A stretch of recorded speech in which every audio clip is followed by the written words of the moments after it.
Muito obrigado, Bruno. Vamos passar ao João Furtado, com você, também aí por volta de 20 minutos, tá? Para a gente ter um tempinho para o debate. Pode ir. Sem apresentação? Não. Vai usar aqui ou vai falar? Vai falar.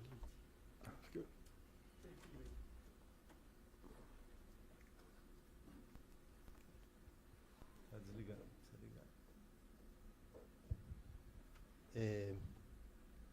Boa tarde.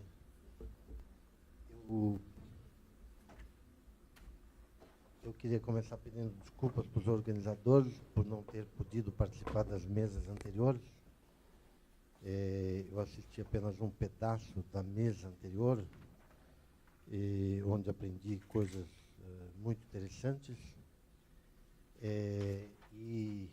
Enfim, registrei várias ideias importantes, tanto do Venilton Tadini quanto do Bruno, né? Depois eu vou pedir para os organizadores para atualizarem meu currículo de 15 anos atrás. Porque, não, eu não deixei de fazer doutorado onde eu fiz, mas eu não trabalho na Unesp há 15 anos, mais ou menos, né? Tá. Então, não tem nenhum problema. Eu sou um filho. Liga esse. Aqui, ó. Eu sou um caipira filho da Unesp, tenho muito orgulho de ter trabalhado 20 anos nessa universidade, mas faz 15 anos que eu não trabalho mais.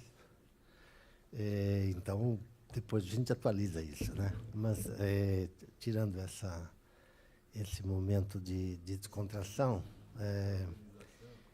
eu queria realmente pegar algumas coisas que já foram ditas para começar a minha reflexão, né? E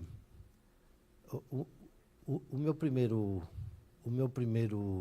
vamos dizer assim, registro é que eu não estou convencido de que o Brasil tenha feito na sua história qualquer experimento muito bem sucedido de política industrial. Eu não estou convencido disso. Eu já estive mais convencido de que nós fizemos algumas boas experiências de política industrial e que tivemos alguns bons resultados de política industrial, mas quando você pensa em políticas industriais como conjuntos de programas dirigidos à transformação produtiva e a promover uma mudança significativa na inserção internacional do país, eu tenho realmente muitas dúvidas. E eu digo isso com base em alguns elementos de cronologia. Nós completamos, eu diria relativamente bem, a segunda revolução industrial quando o mundo estava entrando na terceira. Isso é um aspecto que as pessoas raramente levam em conta. Essa indústria que nós estamos enterrando, por exemplo, a indústria do alumínio, graças a um preço de energia que os milagres da privatização conseguiram produzir, essa indústria que nós estamos enterrando era a da Revolução Industrial que nós completamos em meados dos anos 80, embora tivéssemos prometido à sociedade brasileira entregá-la no plano de 75 a 79, segundo o PND. Esse que foi talvez o desenho mais bem concebido, depois eu falo da execução, esse que foi o plano mais bem concebido de industrialização, de mudança estrutural da indústria brasileira, ele era uma geração defasada com relação ao que estava ocorrendo no mundo. Se a gente fixar, Bruno, o teu marco da Revolução Eletrônica, da terceira revolução industrial, digamos que esse marco científico é dos anos 50. O tecnológico é dos anos 70, a entrada do controlador lógico programável. Nós estávamos fazendo isso, o mundo estava fazendo isso, enquanto nós estávamos completando a siderurgia, a mecânica pesada e os bens de capital de ênfase mecânica. Tá bom, já tinha um pouco de eletrônica, já tinha umas coisas, mas era a indústria mecânica essencialmente. Então, por causa disso, eu tenho muitas dúvidas se alguma vez nós tivemos uma política industrial bem-sucedida. Se você me disser que nós produzimos uma mudança estrutural na indústria brasileira e que essa mudança estrutural permitiu tornar um país que era fortemente, embora não exclusivamente, agrário, agrícola, rural, numa economia urbana e industrial, com isso eu posso concordar e seria uma tolice dizer que não foi assim entre 30 e 80. Foi assim. Mas a reinserção do país com base nisso não ocorreu. A economia industrial que nós tínhamos no final dos anos 70 e no começo dos anos 80, ela não passou pelo teste da competitividade. E, Tadini, eu não queria entrar no debate aqui com você. Eu quero registrar um ponto para a gente conversar. Eu não debato mais com ninguém. Eu converso agora. E por que eu converso? Eu converso porque política industrial, o IED sabe disso, são as pessoas que podem testemunhar mais, digamos, de forma mais forte do meu empenho em criar convergências. Nenhuma política industrial é um pé de alface. A política industrial é uma árvore que você planta para colher seus frutos em 20 anos. Se você não construir diálogos, consensos e entendimentos, você não conseguirá fazer política industrial no Brasil. Então, por isso que eu estou só registrando o meu ponto de dúvida. A minha percepção é um pouquinho diferente daquela que você tem, que é o segundo PND, ele teve, vamos dizer assim, ele deu uma resposta a uma crise internacional, eu estou de acordo com isso, mas o que nos atropelou não foi a crise internacional. Essa estava no desenho da política em 1974. A política era uma aposta contra o tempo. Era uma aposta que, antes dos ventos internacionais se tornarem totalmente hostis e adversos, nós conseguiríamos dar o salto. E não conseguimos. Okay. Não temos, veja como é bom dialogar. Veja como é bom dialogar. Porque na primeira, o Brasil... O que matou foi a crise dos juros. O que, quando os juros vai a R$25 nos Estados Unidos, matou. Do meu ponto de vista, nós tínhamos, na concepção, nós teríamos tido tempo de modificar a estrutura. Como não fomos suficientemente ágeis, porque as políticas industriais que nós tínhamos feito até então eram num ambiente relativamente mais fácil, quando nós tivemos esse desafio, nós tropeçamos. Então, a mais bem desenhada política industrial que o Brasil já fez sofre de grandes déficits de competência e de execução. E por isso nós ficamos depois 15 anos amarrados. Não é porque veio uma crise internacional e a economia brasileira era um navio pujante, veloz, com uma inteligência enorme. Não, a crise internacional se somou as fragilidades que nós tínhamos construído ao longo de muitas décadas, com um tecido que tinha um mote. O mote é: tem no mundo, quero ter. Pode ser mais caro, pode demorar mais tempo, pode ter qualidade inferior. Isso era secundário e é compreensível. É compreensível.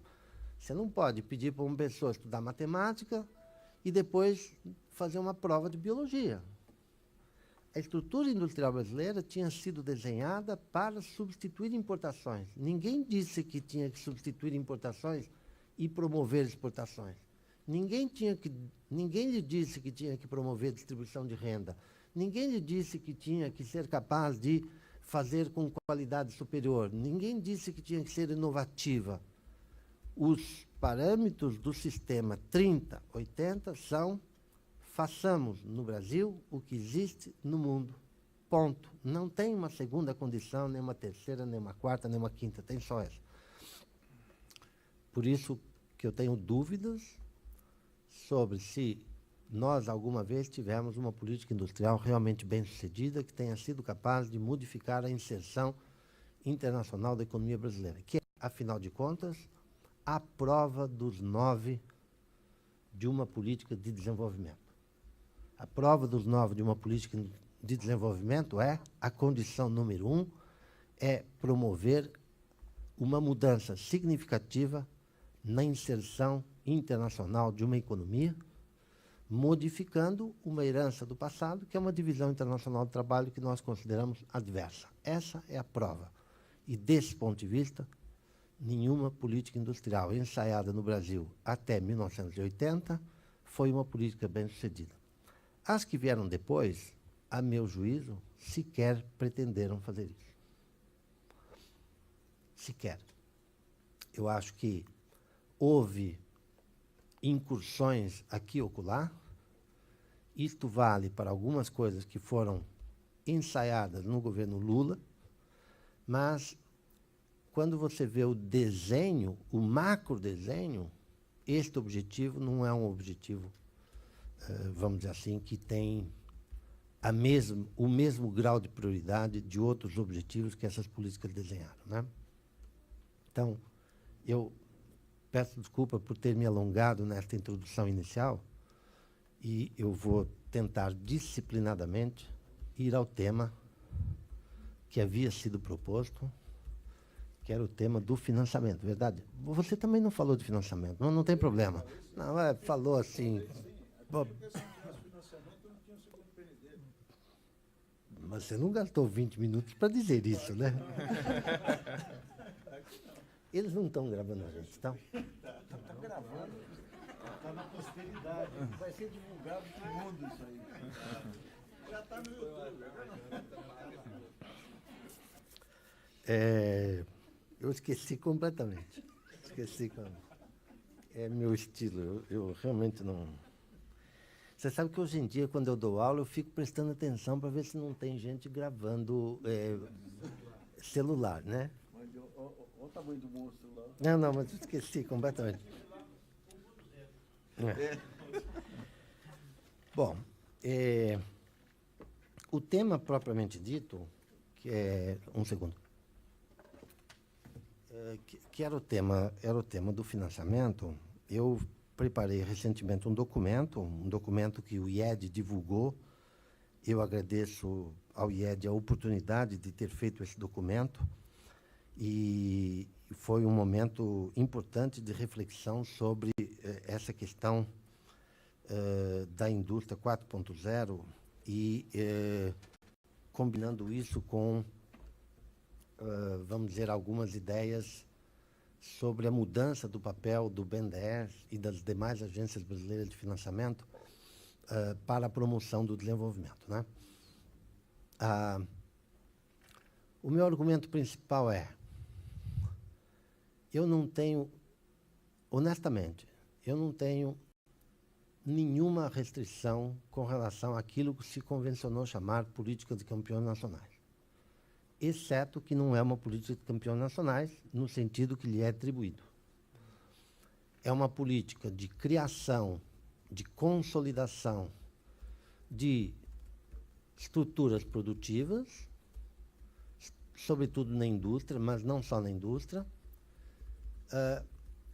mais contemporâneas, mais capazes de, vamos dizer, enfrentar a concorrência em setores em que a indústria se globalizou. Qual é a diferença entre uma política de campeões nacionais e esta política que eu acabei de sintetizar? Uma política de campeões nacionais pretende, através desses campeões, transitar para um novo patamar de desenvolvimento. Ninguém acha que o Brasil iria transitar para um novo patamar de desenvolvimento através da JBS. Embora, eu vou dizer uma coisa que vai chocar muitas pessoas, o pessoal da Câmara lá que está ouvindo pode fazer o uso que quiser disso. Mas o fato é o seguinte, eu trabalhava no BNDES quando a JBS foi lá a primeira vez, antes da administração dos campeões nacionais. E anos depois, eu conversei com um amigo banqueiro, eu tenho amigos banqueiros, por incrível que pareça. Eles acham que são bancários, mas eles são banqueiros, né? Tem uma diferença conceitual importante, que é o posicionamento a quem você deve a tua lealdade principal. E eles, de fato, são banqueiros. E eles me disseram que a JBS foi lá antes de ser JBS porque eles mandaram. E eles disseram, nós só vamos te dar dinheiro para fazer tudo o que você quiser se você conseguir o dinheiro do BNDES. Por quê? Porque no dia que houver um problema, quem é que resolve o problema? É o banco privado ou é a conversa entre os atores relevantes do Estado brasileiro?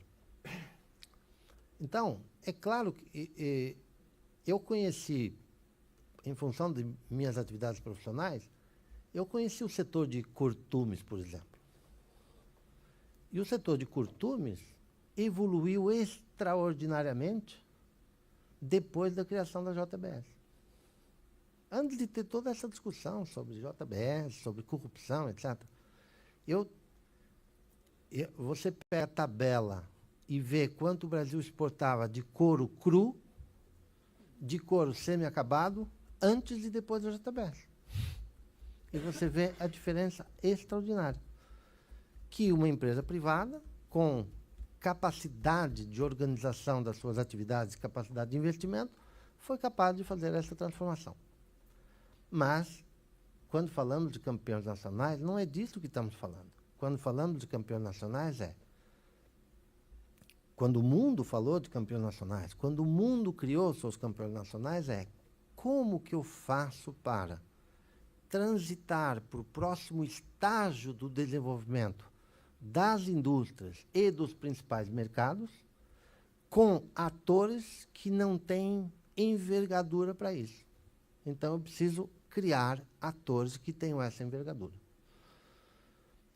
Claro que nós não vamos transitar para a quarta revolução industrial com nenhum dos atores que nós temos, mesmo que fossem consolidados. Por quê? Porque os setores que lideram isso são setores em que o Brasil já foi internacionalizado, já foi conquistado e tem posições passivas há mais de 50 anos. Quando nós escolhemos um certo modelo de desenvolvimento nos anos 50, ali nós decidimos que não faríamos a terceira nem a quarta revolução industrial. E ficar achando que vamos fazer a quarta sem ter empresas, nem a possibilidade de criar empresas, porque nós não temos esta percepção. Nós não temos a percepção de que nos faltam os atores relevantes. Então, se você conversar com um vendedor de pacote da indústria 4.0, o Venilton conhece vários, né? O Rafael conhece quase todos. O que eles veem? O Brasil é um excelente mercado para a indústria 4.0. Tua sétima caixinha, oitava caixinha, que é as startups, elas são franjas desocupadas, porque são franjas. Ora, Pergunta para uma grande empresa brasileira de cosméticos se ela vai fazer sua transição para a indústria 4.0 com startup ou com pacote alemão. Vai fazer com pacote alemão.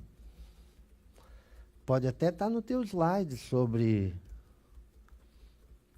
startups, apoio a startups, mas é para, enfim, para agitar, para pegar novas oportunidades. Então, agora, a estratégia 4.0, quem responde ao teu questionário dizendo que está fazendo 4.0, está fazendo com pacote importado. Então, nós seremos mercado para a indústria 4.0, mas não seremos indústria 4.0. A menos que a gente modifique substancialmente os parâmetros de funcionamento do sistema. Bom, isso dito, que papel nos cabe, a meu juízo? Nos cabe a tarefa de criar programas de digitalização massivos que permitam ao tecido de pequenas e médias empresas saltos de produtividade significativos. Não para promover a abertura acelerada, não para isso, mas que permita depois fazer isso. Então, o tal choque de produtividade poderia vir da indústria 4.0 no seu primeiro estágio, que é os programas de digitalização. Para isso, o que precisa? Precisa que a Finame, que há 40 anos se ocupa de nacionalizar equipamentos, passe a financiar serviços. Quais serviços? Os serviços de consultoria públicos e privados que permitem difundir horizontalmente, em grande velocidade, a economia digital no tecido de empresas. Precisa abandonar o preconceito arraigado nas instituições brasileiras com relação àquilo que não é material, aquilo que não é tangível. Eu vou se você me permite, eu vou falar uns números, né? Tem gente que odeia quando a gente fala números, né? Mas eu vou falar devagar, dá tempo de registrar. Em 1800, o planeta Terra tem 1,4 bilhão de pessoas. 1,4. 95% é rural e a humanidade passa fome. No ano 2000, nós temos 7 bilhões de pessoas. Nos países que contam 80, 85, 90, 97% da população é urbana e todos temos problema de obesidade. Quer dizer, quase todos. Ou seja, com um percentual minúsculo da população ocupada diretamente em atividades agrícolas, nós fizemos uma revolução que erradicou a escassez de alimentos, não erradicou a fome por problemas distributivos, não por problemas de disponibilidade de alimentos. Nós fomos capazes de multiplicar a população do mundo por 5, erradicando a escassez de alimentos, e tem tanto alimento que eu vim para cá num carro movido a alimento, certo? Não? Vim para cá queimando alimento. Tem tanto que a gente está queimando. Então, com quantos por cento da população ocupada diretamente em atividades agrícolas? 2%, 3%, 4%? Atenção, o Mato Grosso é o celeiro de grãos do Brasil. Tem 4 vezes o estado de São Paulo. Cabe dentro dele a Alemanha, a França e a Itália. Tem menos pessoas morando no Mato Grosso do que na zona leste de São Paulo. Claro que você pode produzir uma enorme quantidade de alimentos quando você fez a 4ª revolução da mecanização agrícola com máquinas de grande porte. Agora, esta mesma revolução vai ocorrer na indústria. E quem vai prover os elementos desta transformação? O setor de serviços, sobretudo. Você pode contabilizar de um jeito ou de outro, mas são pessoas que concebem novas máquinas e novas formas de produzir. E nós ainda não sabemos financiar essas pessoas. Porque quando eu compro uma máquina, a máquina é sua própria garantia no caso do financiamento, e quando eu presto um serviço de consultoria, a agência financeira acha que o consultor vai roubá-la e que vai haver um acordo espúrio entre o prestador de serviços e o recebedor de serviços para superfaturar, para isso, para o outro, e eles não sabem financiar. Então, Tadini, atenção, em 1973, né? 73, o Brasil criou a financiadora de estudos e projetos. Eu já tenho um banco que financia o tangível, agora eu preciso de alguém que financia o intangível. Foi criado há mais de 40 anos. Não. Acho que não foi. A FINEP era um departamento dentro do BNDES. O BNDES financiava o tangível, o BNDES financiava o tangível, esse fundo de tecnologia financiava os projetos intangíveis. O ponto é que hoje nós estamos precisando mais do que nunca de uma agência capaz de massificar a ida das novas tecnologias baratas para o tecido de empresas, da indústria, dos serviços, da agricultura, e nós não sabemos fazer. Não sabemos. Resultado, muito interessante. Nós vamos fazer a indústria 4.0 para os campeões. Então, um país que diz que é contra os campeões nacionais, vai fazer a indústria 4.0 só para os campeões. E lá no Mato Grosso, onde o cara tem 20 colhedeiras de algodão de R$1,5 milhão, o dado que ele está produzindo, o microdado que ele está produzindo, não vai ser dele, vai ser de uma empresa de máquinas agrícolas, cujas máquinas são todas verdes, e eu não posso fazer publicidade de empresa, então não falei do nome do banco, também não falar do nome da empresa. Mas o fato é que é esta empresa que vai produzir o dado que vai permitir interpretar quando eu for cobrar. Porque eu não vou mais vender a máquina, né? Eu vou vender o serviço de colheita, né? E como eu entendi melhor do que o agricultor, como é a terra dele, a influência do clima, a influência do tratamento, da semente, etc., eu vou deixar de vender máquina para ele e vou prestar serviços de colheita. E eu sei melhor do que ele qual vai ser a safra. Espetáculo, não? Espetáculo. Então, voltando, a proposta que eu estava defendendo é uma proposta de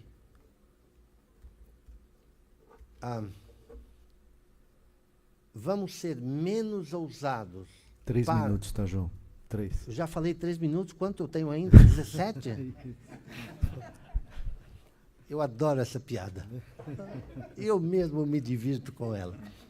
E quando são as moças que vêm trazer, normalmente é uma moça que vem trazer um papelzinho escrito 3, e eu digo para elas, já falei 3, faltam 27, elas ficam rubescidas, não vale sair por aí falando da minha piada, tá? Isso aí é minha. Você usa fake news em seminário. Muito bem. Então,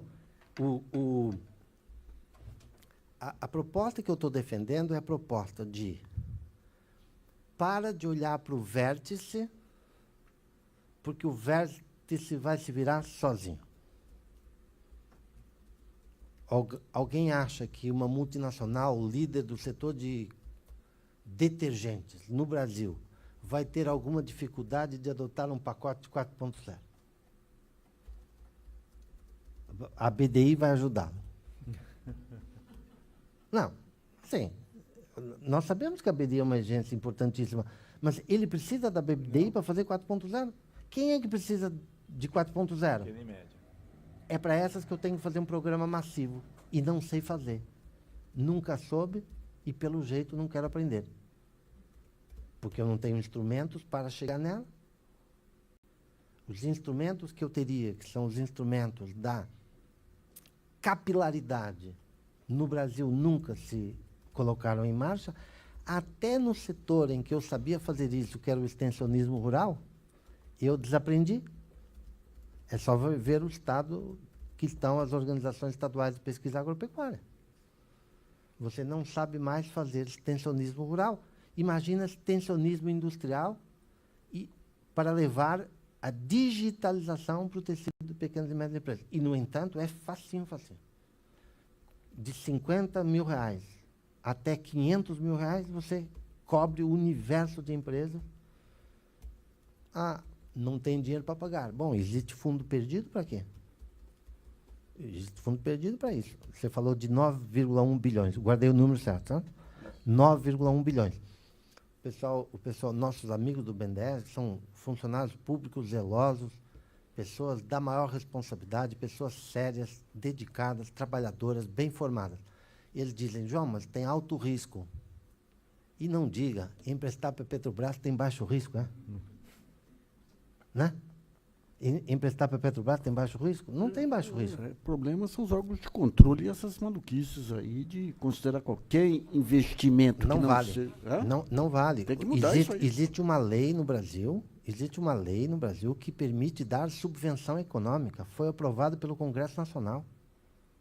Nenhum órgão de controle pode revogar esta lei. Pode sim. A Lava Jato criminalizou até financiamento ou exportação de serviço.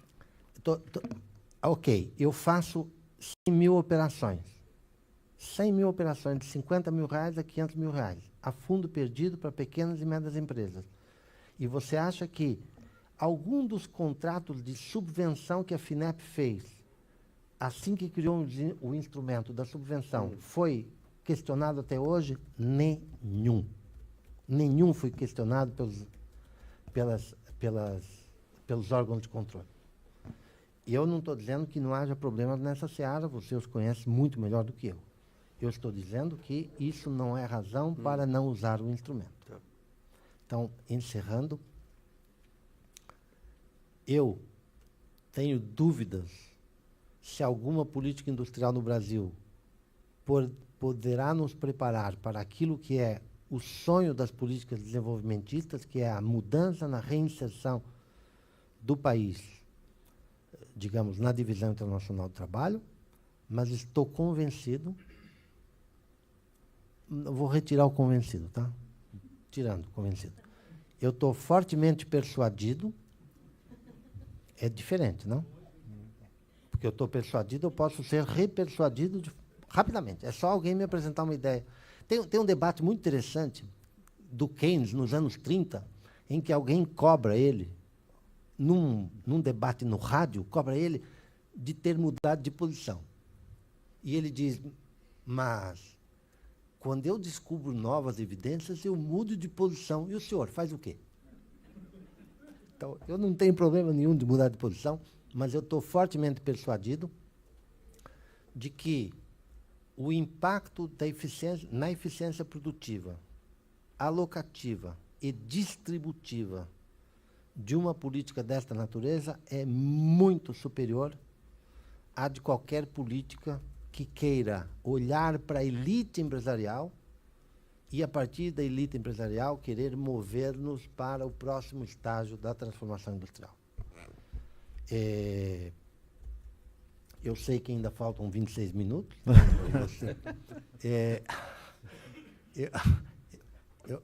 Minha última frase, realmente minha última frase. Nós, pessoas que acreditamos em política industrial, tem muitas aqui nesta sala, os que não acreditam, raramente vêm ao debate. O nosso desafio não é defender intransigentemente a política industrial, é fazer argumentos persuasivos que ajudem as pessoas que não acreditam a ter uma dúvida. E, a partir dessa dúvida, construir, Tadini, um terreno de compromisso. Então, vamos fazer localizadamente, vamos fazer um programa e medir resultados. Porque não adianta, se nós não fizermos algo que seja capaz de durar no tempo, e por isso tem que ser modesto, se nós não fizermos, nós vamos ter qualquer política interrompida porque faz parte das regras. No clima que existe no Brasil, você começa uma política hoje e o outro daqui a 5 anos corta a política, portanto a política não teve tempo. É por isso que eu estou enfatizando muito, o Rafael sabe disso, eu estou enfatizando muito a construção de alguns compromissos, de alguns consensos, e este é um consenso mais fácil de construir do que o dos campeões do vértice da pirâmide industrial brasileira. Muito obrigado.